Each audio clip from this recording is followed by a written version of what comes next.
Why, yes, it is time for another edition of Time About the Movies. I don't know why I decided to open it like that, but just to change up a little bit here. But anyway, it's February 10th, 2006, and you know what? The doldrums of the usual dumping month of January, early February are fading away as we're now getting into the movies that the studios believe in. Whether or not these movies are actually good or not is to be determined, but we got a pretty good slate for this particular week. We've got Steve Martin reviving a classic comedy franchise. We've also got the third installment of what was supposed to be the last film in the Final Destination series. One of the greatest children's stories of all time comes to life in an animated feature. And Vision basically forces Indiana Jones to rob a bank for him. I mean, that's literally what it is. But we'll get to those movies as we go along here. But let's talk about the biggest new release of the weekend, and that is, of course, Steve Martin as Inspector Clouseau in the new remake of The Pink Panther.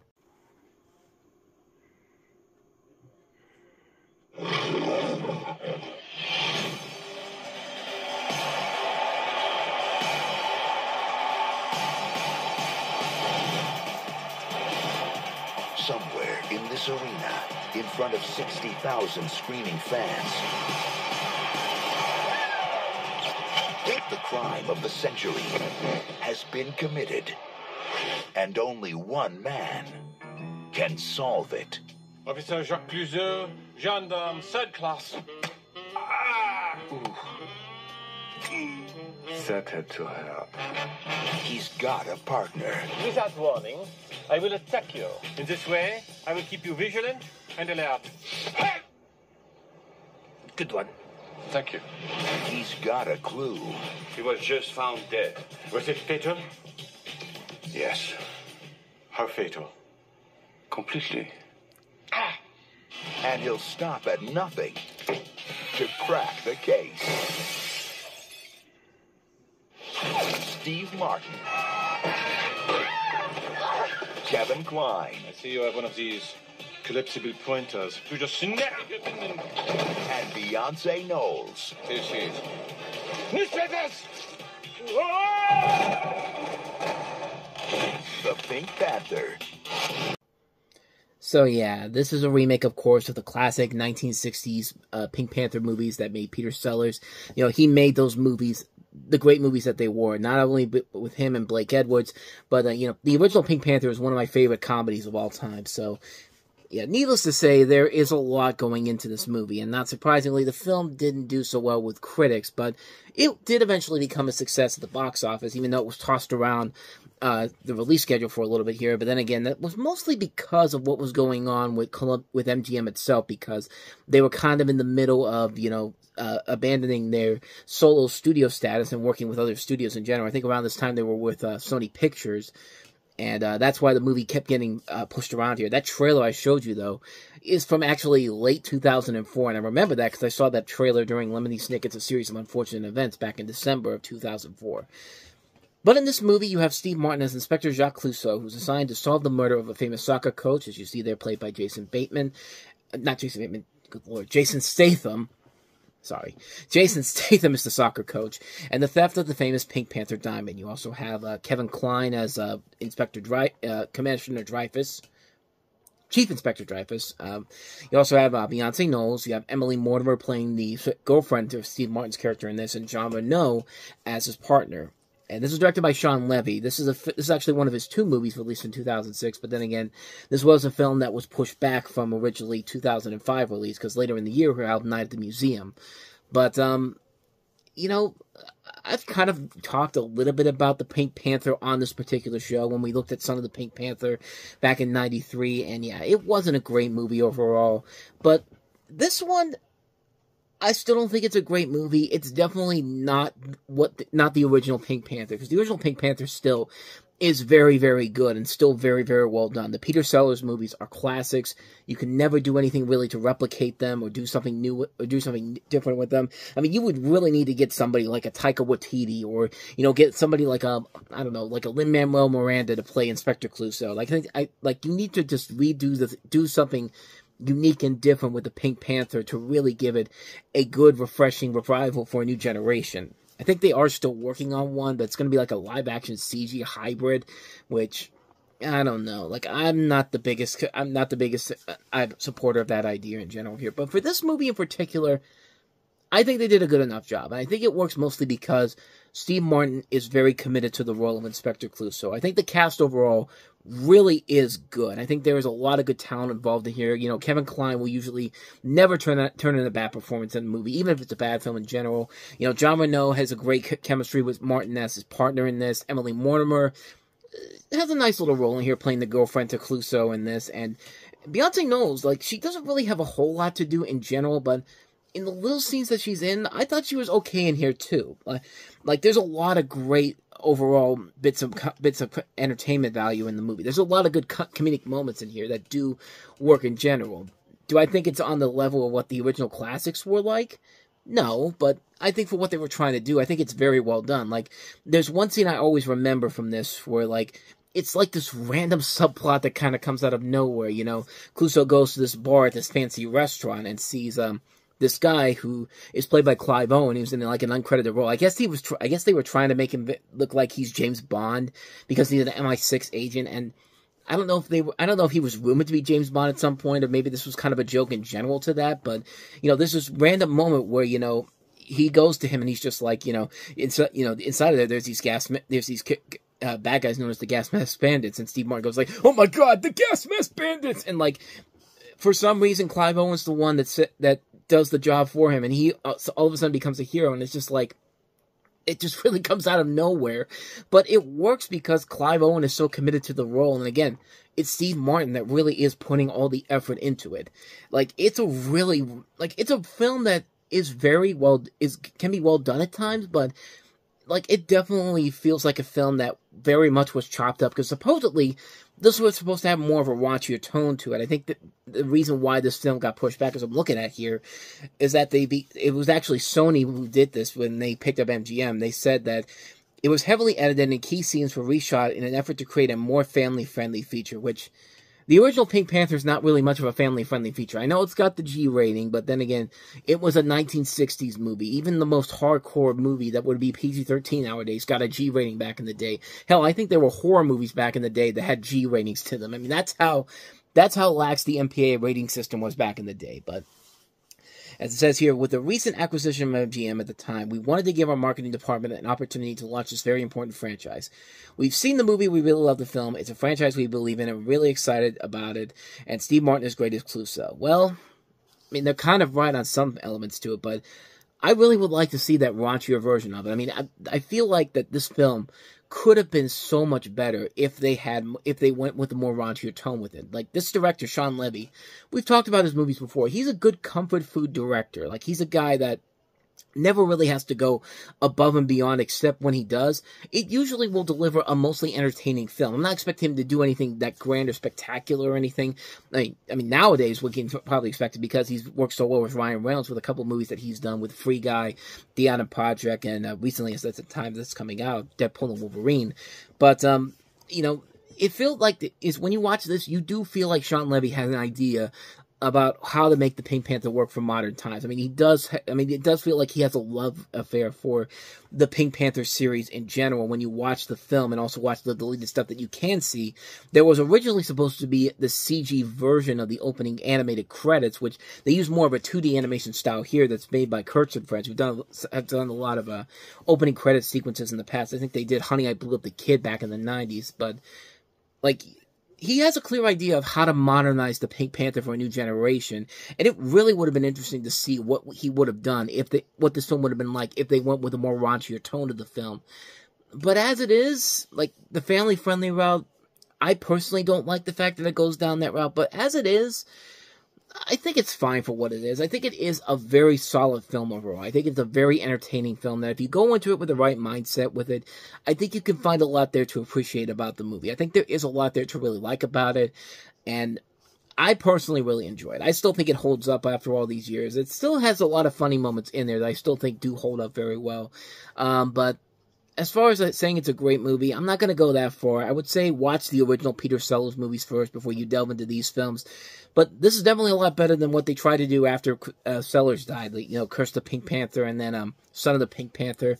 This definitely is much better than those movies. I can tell you that for sure. But But don't worry, they'll find a way to screw it up with the next film. Because they'll do another one in 2009. We'll get to that one eventually, but before we get to that, we still have to finish this week's crop of movies. So let's go ahead and move on to the next film we have here, and that is Final Destination 3.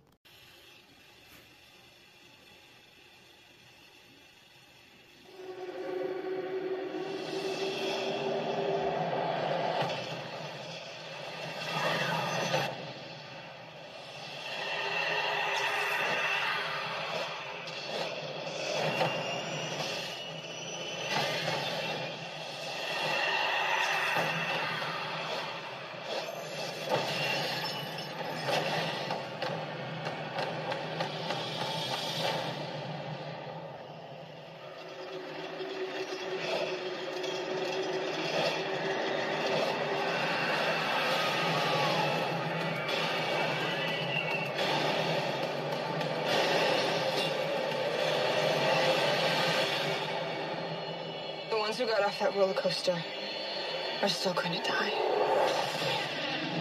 Unless we can figure out how to stop it. I never thought I could see my own death before it happened.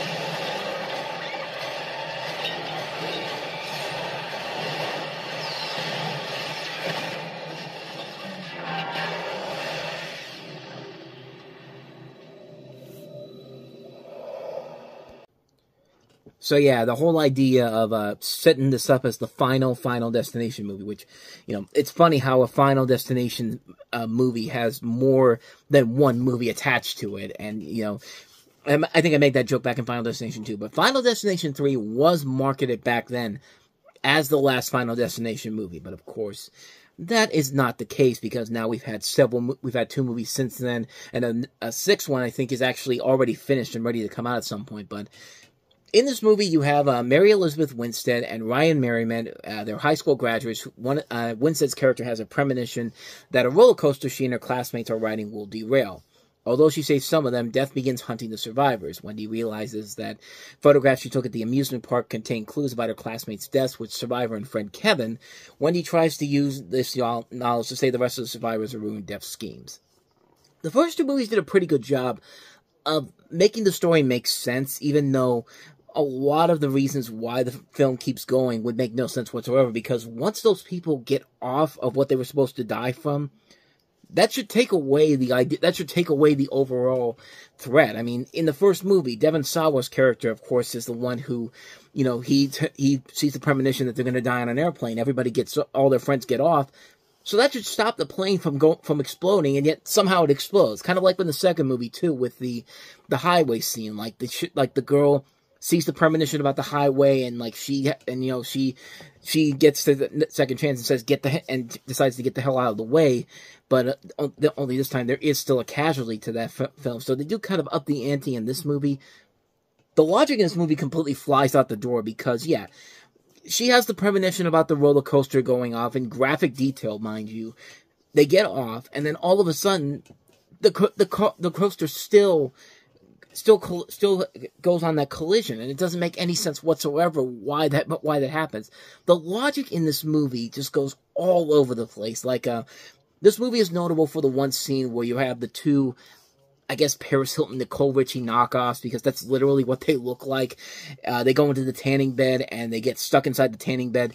But when you see how the scene plays out, there's a piece of wood that's holding all this stuff on top of it, just happens to fall right on the tanning bed, and just conveniently goes right in between the areas where the two girls are inside of there, and that's why they can't get out. Just the logic in this movie makes no sense whatsoever. At least in a Nightmare on Elm Street and Friday the 13th movie, there is still somewhat of a logical sense of why these things are happening to these people. But in this movie, logic is completely thrown out the door, and just everything is just set up in the most Rube Goldberg type of way possible, and it gets to a point where it's just you're really starting to question the logic in general of what the hell's going on in here, and even at the end of the movie, they literally are just phoning it in, something really bad is about to happen. There's literally scenes where they're setting everything up, and you hear Tony Todd in this movie at the end, going like it's the final stop, and like everything is just like building up, and then I guess to the movie's credit, it has kind of a cool twist in the fact that, you know, they set this whole thing up and you think that she has another premonition. It's just like, oh, she's going to get out of it. But this time, nope, you're not getting out of this one. And that's how the movie ends in general. So I'll give it that. I'll give it that for having the balls to go down that route in general. But, I mean, it's weird with this movie. I mean, I like it. But I'm not gonna say that the movie is great, mostly because the logic just takes a back seat in this one, and this just definitely is the one that's just like, you know, just accept the kills, and if you don't like them, you know, this isn't your movie, and if you like them, you might enjoy this film. This is a movie that should be as fun as the first two films, but you could just tell that this was the one they were clearly trying to make a quick buck on and making it as cheap as they can, because everything gets dragged out to the point where the film becomes almost unbearable, and it just gets to a point where it's just like you can't take it anymore because everything that they're building up just keeps dragging on and on and on. It's just like, come on, man, just get over it already. And it's just like, it's amazing how this is the worst of the Final Destination movies, even though the fourth and fifth one are more notoriously known for just being stuff that just drags it, just like goes way above and beyond. It gets a little bit more ridiculous for its own good, but at least those movies were at least getting straight to the point on how they kill people. But this is the one that really did feel like they were just dragging everything out. It was just like, get on with it, man. Come on. Like, yeah, needless to say, this is definitely the worst of the Final Destination films. And I can't believe I'm saying this, but yeah, I would rather watch the two sequels that came after this than this movie again, or the first two movies again. This is definitely the black sheep of the Final Destination series, no doubt about that. So that is Final Destination 3. So let's go ahead and move on to our next movie, which is Curious George.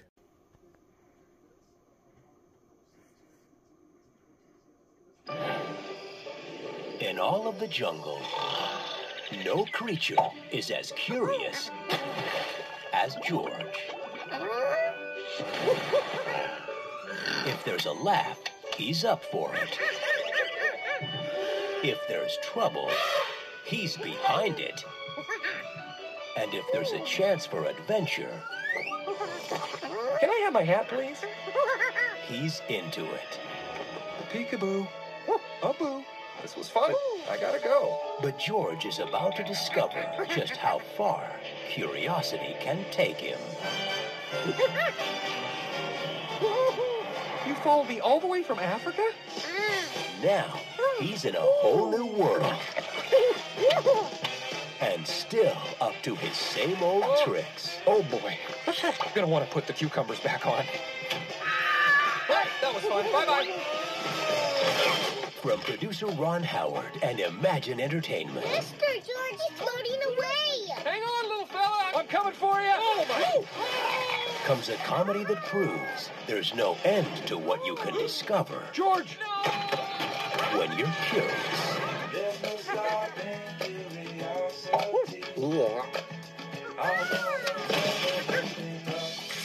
Featuring new songs by Jack Johnson and the voice talents of Will Ferrell, Drew Barrymore, David Cross, Eugene Levy, Joan Plowright, and Dick Van Dyke. This February, get ready for some serious monkey business. Curious George. There's no way I'm gonna eat that bug, so quit trying. Oh, wow. Yep. That tastes bad. Definitely bitter.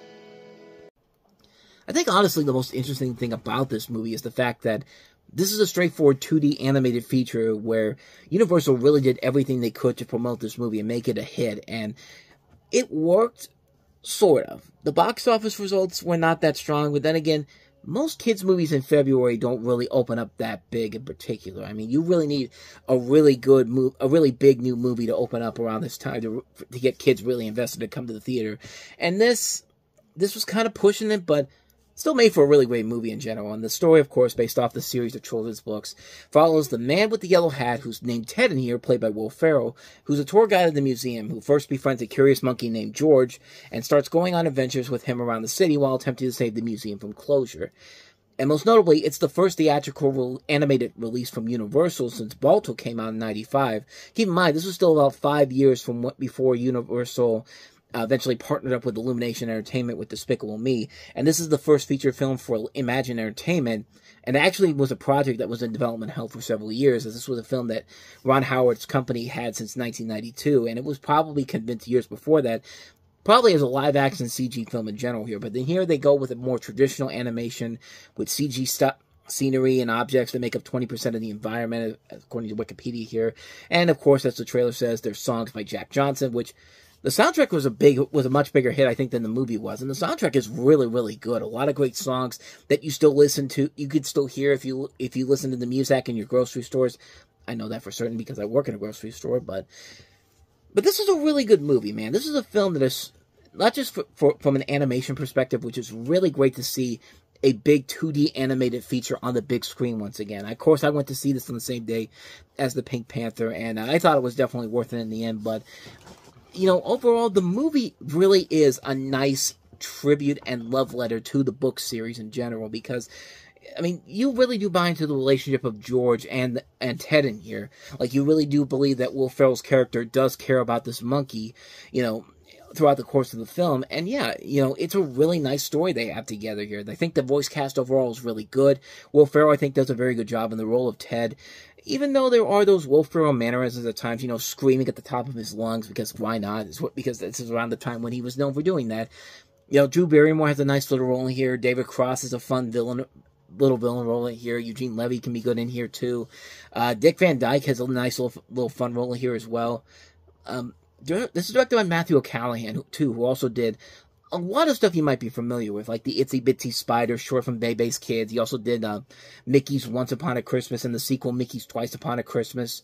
And this is actually his theatrical feature film debut. I don't think he's done anything else since this, if I'm not mistaken, in terms of theatrical releases.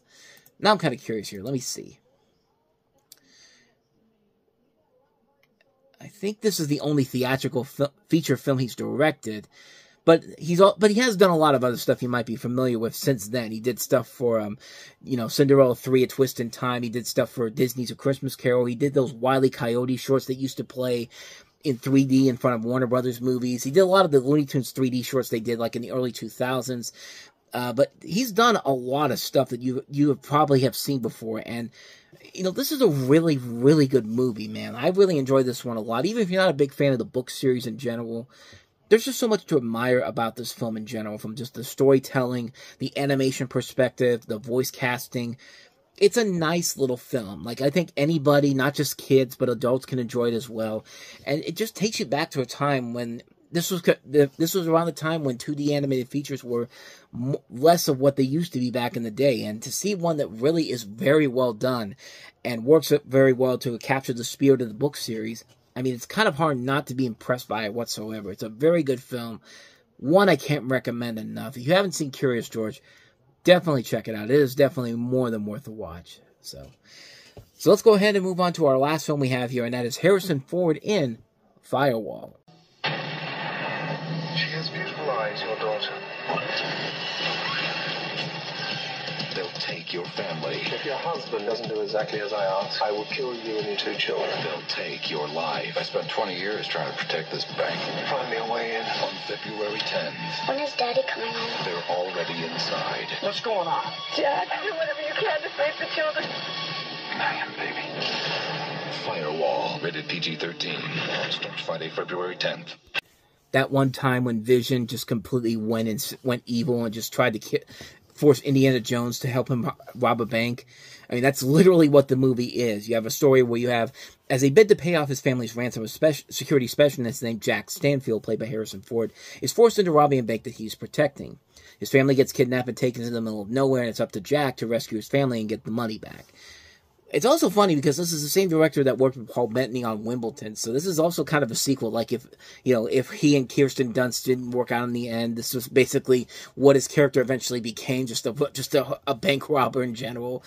And there's a possibility here for something good in this movie, because usually Harrison Ford doesn't make a lot of bad movies, but even for him, this is just pushing it in general. And I mean, there's just nothing of value here in this film. It just really doesn't work out as well as I think they wanted it to. I mean, everybody in here is trying their best, but just the material they have here, the twist in here is not really that engaging. Even the main plot itself is nothing really all that exciting. It's just like, you work in this bank. Rob it for me or else I'm going to kill your family. We got a plot for a movie. Let's do it. And yeah, it just didn't work for me. And some people have compared it to James Bond too. You can kind of see it. And yeah, it does feel like a film that... It's just a film that's trying to be so many different things, and yet it can't figure out the one thing it wants to be in general. And it just falls apart way too quickly for me to get invested in it whatsoever. This was definitely a major disappointment when it came out. I was really looking forward to it. And when I finally got to see it, it was just kind of like, yeah, this isn't working for me. So, a hard pass on Firewall, unfortunately. And so, with all that said, we wrap up another edition of Time About the Movies, where we head to President's Day weekend with 3 movies, including Paul Walker starring in Disney's Dog Adventure, 8 Below. The first feature film from the 2 of the 6 writers of Scary Movie, who would, like, make some of the worst spoof comedies ever made and basically kill the spoof movie genre as a whole. Starting with Date Movie, probably their best of their spoof movies, which... ain't saying a whole lot in general, but we'll talk about that one as we get to that one. And we also have Samuel L. Jackson and Edie Falco in Freedom Land. So we'll take a look at those 3 movies all on the next episode, and that'll be coming up tomorrow. But until then, thank you so much for watching. And if you want to see more videos like this, please hit the plays on the next page, check out the previous episode, and also don't forget to hit the like, subscribe, and notification button to get updates on when new videos come out. We post here every day. So with all that said, I am off. I will see you guys tomorrow, and with all that said, thanks for watching. I'll see you next time. Take care.